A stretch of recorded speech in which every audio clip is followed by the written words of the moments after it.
بسم اللہ الرحمن الرحیم۔ یہ مسجد سہلہ ہے اور مسجد سہلہ کے اندر سب سے اہم جگہ یہ مقام امام زمانہ علیہ الصلوۃ والسلام ہے۔ مسجد سہلہ عراق کی سرزمین، یہ کوفے کا ایریا ہے جہاں پر یہ مسجد موجود ہے۔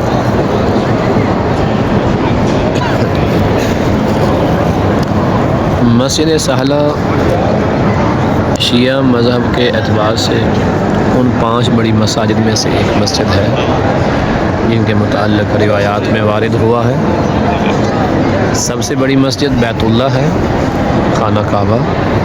اس کے بعد جس مسجد کی سب سے بڑی اہمیت ہے وہ مسجد نبوی ہے، جہاں پہ رسالت مآب صلی اللہ علیہ وآلہ وسلم کا وجود مبارک موجود ہے۔ اور تیسرے مقام پہ مسجد کوفہ، جہاں امیر المومنین علی علیہ السلام کو ضربت لگی 19 رمضان کی فجر پہ۔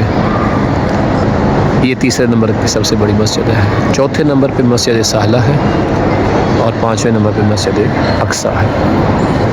مسجد اقصیٰ، مسجد کوفہ، مسجد نبوی، بیت اللہ اور مسجد سہلہ، یہ سب سے بڑی 5 مساجد ہیں۔ مسجد سہلہ کے حوالے سے روایات میں موجود ہے کہ جو شخص یہاں پہ 2 رکعت نماز پڑھتا ہے، اللہ سبحانہ و تعالیٰ کی ذات عظیم اسے 1000 رکعت نماز کا ثواب عنایت کرتی ہے۔ اور بعض روایات میں موجود ہے کہ کوئی نبی ایسا نہیں ہے کہ جو مسجد سہلہ جو عراق میں آیا ہو اور اس نے مسجد سہلہ میں نماز نہ پڑھی ہو۔ بالخصوص جو شخص یہاں نماز پڑھتا ہے اس کی زندگی میں 20 سال کا اضافہ کیا جاتا ہے۔ یہ اس مقام کی اب زیارت کر رہے ہیں، یہ مقام امام مہدی علیہ السلام ہے۔ چونکہ مسجد سہلہ کی سب سے بڑی خصوصیت یہ ہے کہ یہ امام زمانہ کا گھر ہے۔ جب سرکار حجت کی تشریف آوری ہوگی تو مسجد سہلہ آپ کا گھر اور بیت المال ہوگا۔ خداوند متعال تمام مومنین کو مسجد سہلہ کی زیارت کی سعادت نصیب فرمائے، آمین۔ بحق الحسین۔